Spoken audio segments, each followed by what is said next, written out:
శ్రవణ్ కుమార్ అనేటువంటి వ్యక్తి జై భీమరావు భారత్ పార్టీ అధ్యక్షుడు మిమ్మల్ని వ్యక్తిగతంగా ఏమైనా మాట్లాడితే మీరు కేసు కడతారో లేకపోతే లీగల్గా యాక్షన్ తీసుకుంటారో తీసుకోండి. I don't mind. నేను వ్యవస్థ పరంగా ఒక హోమ్ మినిస్టర్గా మీరు ఏం చేయాలి, ఏం చేయాల్సిన బాధ్యత మీ మీద ఉంది. కందుకూరులో వెళ్ళి 30 లక్షల రూపాయలు ఇచ్చి మంత్రుల కమిటీ ఏర్పాటు చేసి దానికి 10 ఎకరాల పొలం ఇచ్చారు కదా మీరు ఎవరో నిందితుడికి. పాపం ఆ నిందితుడికి ఆ డబ్బులు ఏమని ఏ చట్టం ఉంది అని నాకు తెలియదు. ఎస్సీ ఎస్టీలకు అయితే చట్టం ఉంది. మరి చనిపోయినటువంటి వ్యక్తులు వేరే వాళ్ళు అయితే మరి ఎక్కడ ఏ చట్టం ప్రకారం ఇచ్చారో నాకైతే తెలియదు. ఒకవేళ క్యాబినెట్ రిజల్యూషన్ పాస్ చేసి క్యాబినెట్ ద్వారా ఏమైనా జీవో ఇచ్చుంటే ఇవ్వచ్చు నాకు తెలియదు. మరి నిన్న జరిగిన తునిలో జరిగిన వాడినేమో సాయంత్రానికి లేపేసి చెరువులో పడేశారు. మరి అక్కడ ఎందుకు తీసుకొని వెళ్ళిపోయి అతన్ని జైల్లో పెట్టి రాచ మర్యాదలు చేస్తున్నారో నాకైతే తెలీదు. అది మీరు డిసైడ్ చేసుకోండి. కానీ ఈ సంబంధించిన మొబైల్ నగేష్కి కేసుకు సంబంధించినంత వరకు మీరు హోమ్ మినిస్టర్ అయ్యి ఈ రోజుకు 16 నెలలు అయింది కదా, మీరు ఏం చేస్తున్నారు అంటే మర్డర్ కేసులో 302 కేసులో అందరూ మర్డర్ చూస్తుండగానే పెట్రోల్ పోసి అక్కడ ఒక డెడ్ బాడీ ఉన్న కేసులో పోలీసులు వేసినటువంటి రిపోర్ట్ ఏంటో తెలుసా? పోలీసులు వేసినటువంటి రిపోర్టు ఎప్పుడు వేశారు? అది గౌరవనీయులైనటువంటి ఉప ముఖ్యమంత్రి గారు ఏ రోజైతే ఈ రాష్ట్రంలోకి అధికారంలోకి వచ్చారో, ఏ రోజైతే ముఖ్యమంత్రి చంద్రబాబు నాయుడు గారు అధికారంలోకి వచ్చారో ఈ గవర్నమెంట్, నేను ఇంకొక వీడియో కూడా చూపించాలి మీకు. ఈ వీడియో చూపించిన తర్వాత నేను దాంట్లోకి వస్తా. ఇంకా నోవలరేవు గ్రామంలో నగేష్ అనే మత్స్యకారు అక్కడ కాలేజీలో ఎలా చనిపోయారో ఎవరికి తెలీదు. మంత్రి గారు అక్కడ పరిగెత్తుకుంటూ వెళ్ళి అక్కడ లాలుచి పడి కనీసం ఆ కుటుంబానికి ఇప్పటి వరకు కూడా న్యాయం చేయలేదు. అంతేకాదు మన నియోజకవర్గంలో దాదాపు 5 మహిళల్ని ఎలా చనిపోయారో తెలీదు, ఎక్కడ చనిపోయారో తెలీదు. శవం దొరికింది, ఆ కుటుంబానికి ఇప్పటి కూడా న్యాయం చేయలేదు ఇక్కడున్న మంత్రి గారు. ఆ కుటుంబాలకు నేను హామీ ఇస్తున్నా, 2 నెలల్లో మన ప్రభుత్వం వస్తుంది. మొదటి 100 రోజుల్లో మీకు న్యాయం చేసే బాధ్యత వ్యక్తిగతంగా నేను తీసుకుంటాను. ఇది గౌరవనీయులైనటువంటి మంత్రి గారు ఇచ్చినటువంటి మాట. 100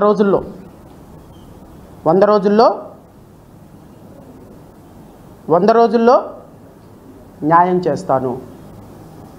ఏం న్యాయం చేశారో తెలుసా రాష్ట్ర ప్రజలందరినీ?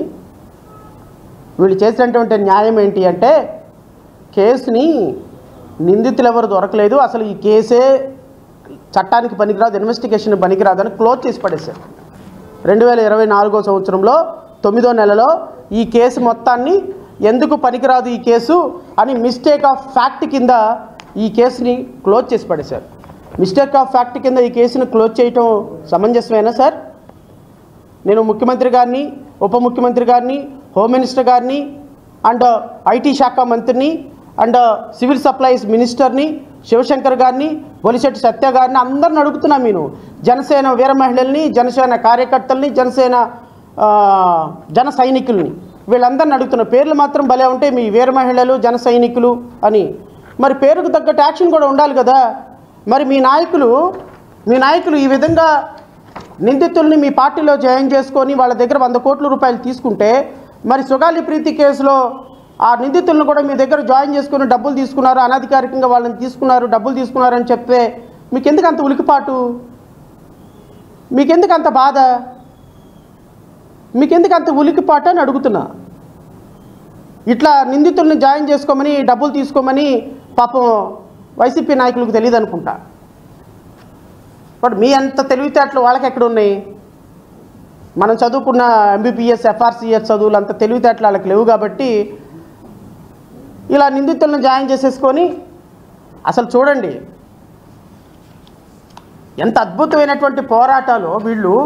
ఎస్పీల దగ్గరికి, కలెక్టర్ల దగ్గరికి ఈయన చూడండి, ఈయన ఏమంటాడంటే శివశంకర్ గారు ఏమంటారో చూడండి. అద్భుతమైనటువంటి స్టేట్మెంట్లు శివశంకర్ గారు ఇచ్చేటువంటి స్టేట్మెంట్లు. జనసేన బాధిత కుటుంబ పక్షాన పోరాటం చేస్తుంది పోరాటం. అద్భుతమైన పోరాటం ఇది. నోవలరేవు గ్రామంలో సో కాలేజీకి వస్తే చంపేస్తారా? Question mark. యాజమాన్యం ఏం చేస్తుంది? Question mark. మవ్వల నగేష్ మృతిపై దర్యాప్తు వేగవంతం చేసి పట్టుకోండి దోషుల్ని, బీసీలు చదువుకోవటానికి పనికిరారా? ఎట్లా?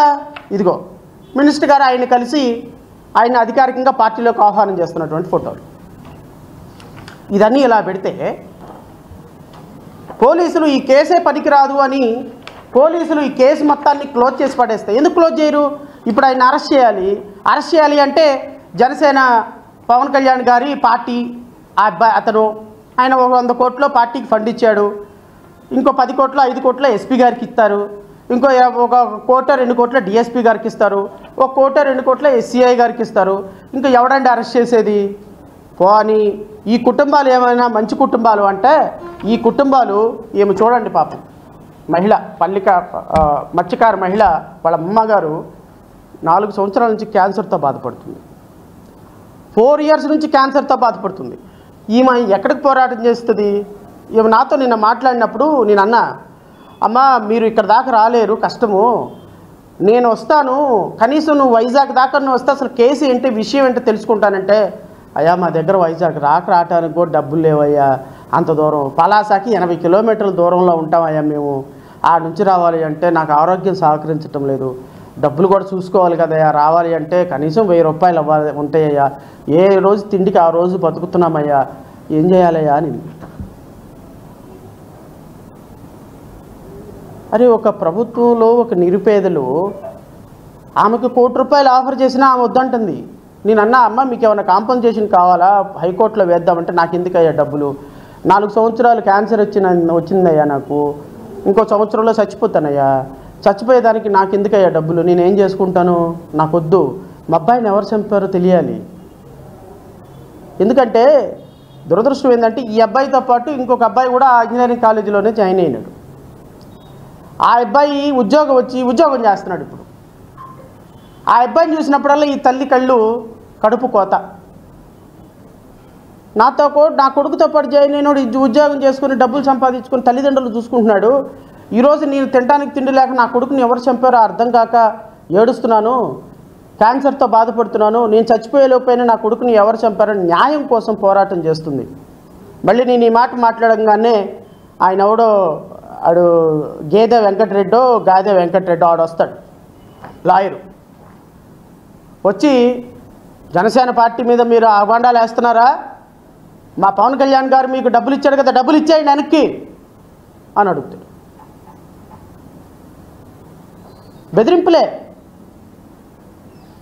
బెదిరింపులు చేయటమే. ఆ బాధిత మహిళ పాపం ఒక మత్స్యకారు కుటుంబానికి చెందిన ఒక ముసలి తల్లి. ఇప్పుడు దీన్ని నేను సమస్య పరిష్కారం కాకపోతే అది వేరే విషయం అండి. సరే నిందితులు ఎక్కడ ఉంటారో, నిందితులు ఉన్నారో లేదో, వాళ్ళు అసలు పట్టుకున్నారో లేదా. ఇప్పుడు సుగాలి ప్రీతి ఉంది, సుగాలి ప్రీతిలో నిందితులు ఎవరో తెలుసు, కానీ దర్యాప్తు కరెక్ట్గా జరగలేదు, ఛార్జ్ షీట్ బాగా వేయలేదు. దీంట్లో ఇంకా ప్రాపర్ స్ట్రాంగ్గా ఇన్వెస్టిగేషన్ జరగాలంటే సిబిఐ చేస్తే బెటర్ అనేది ఒక సమస్య. దీంట్లో నిందితులు ఎవరో తెలియటంలో ప్రాబ్లం అది. చంపిన అబ్బాయి పెట్రోల్ పోసి తనకు తానుగా ఏ ఒక్క అబ్బాయి పెట్రోల్ పోసుకొని క్లాస్ రూమ్లో మొత్తం హాస్టల్ రూమ్లో మొత్తం బ్లడ్ ఉందండి, తల పగిలిపోయి. అక్కడ చంపేసి తీసుకుని 20 కిలోమీటర్ల అవతల పెట్రోల్ పోసి తగలబెట్టారని పోలీస్ రికార్డ్స్ అండి. సో ఫస్ట్ ఆఫ్ ఆల్ ఆ అబ్బాయి వెళ్ళి ఆత్మహత్య చేసుకుంటానని చెప్పడానికైనా లాజిక్ లేదు. ఎందుకు లేదు అంటే ఆ అబ్బాయి క్లాసు హాస్టల్ రూమ్లో తలకాయ బాగులు కొట్టుకొని 20 కిలోమీటర్లు నడిచి వెళ్ళిపోయి ఆయన పెట్రోల్ పోసుకోడు కదా. So logically it is not correct to say. And పోలీసులు కూడా అనుమానాస్పద మృతిగా మరణం ఎఫ్ఐఆర్ రిజిస్టర్ అయ్యేలా 302 కింద మరణం మర్డర్ చేశారు, ఈ అబ్బాయిని రిజిస్టర్ చేశారు. మర్డర్ చేశాడు అని రిజిస్టర్ చేసినటువంటి ఎఫ్ఐఆర్లో ఆ అబ్బాయి అక్కడ శవం కనపడుతున్న సందర్భంలో మిస్టేక్ ఆఫ్ ఫ్యాక్ట్ని ఎలా క్లోజ్ చేస్తారు కేసు అంటే, పోలీసులు ఈ నిందితులు ఎవరో తెలుసుకోవాలి అనే ప్రయత్నం చేస్తుంటే వాళ్ళకి తెలుసు శివాని ఇంజనీరింగ్ కాలేజీ మేనేజ్మెంట్ మాత్రమే నిందితులు అని. కానీ ఆయన పవన్ కళ్యాణ్ పార్టీలో క్రియాశీలకంగా ఉన్న కారణంగా, ఆయన పవన్ కళ్యాణ్ పార్టీలో జనసేన అధికార పార్టీలో ఉన్న కారణంగా, ఆయన 100 కోట్ల రూపాయలు ఇచ్చి జాయిన్ అయిన కారణంగా రేపు పోలీసులు ఏ విధంగా ఆయన మీద పోలీసులు ఛార్జ్షీట్ వేస్తారు ఒక్కసారి ఆలోచన చేయండి. డబ్బులు తీసుకున్న పవన్ కళ్యాణ్ ఆయన రక్షించడా? డబ్బులు తీసుకున్న నాదెండ్ల మనోహర్ ఆయన రక్షించడా?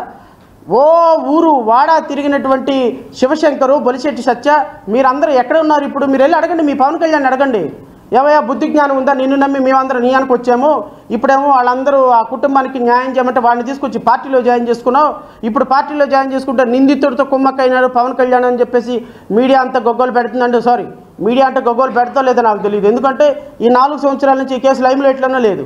బహుశా జడా శ్రావణ్ కుమార్ దగ్గరకు వచ్చింది కాబట్టి ఏమైనా కొద్దిగా గొప్ప 1-2 ఛానల్స్ దీని మీద ప్రొజెక్ట్ చేస్తే ఏమో చూడాలి.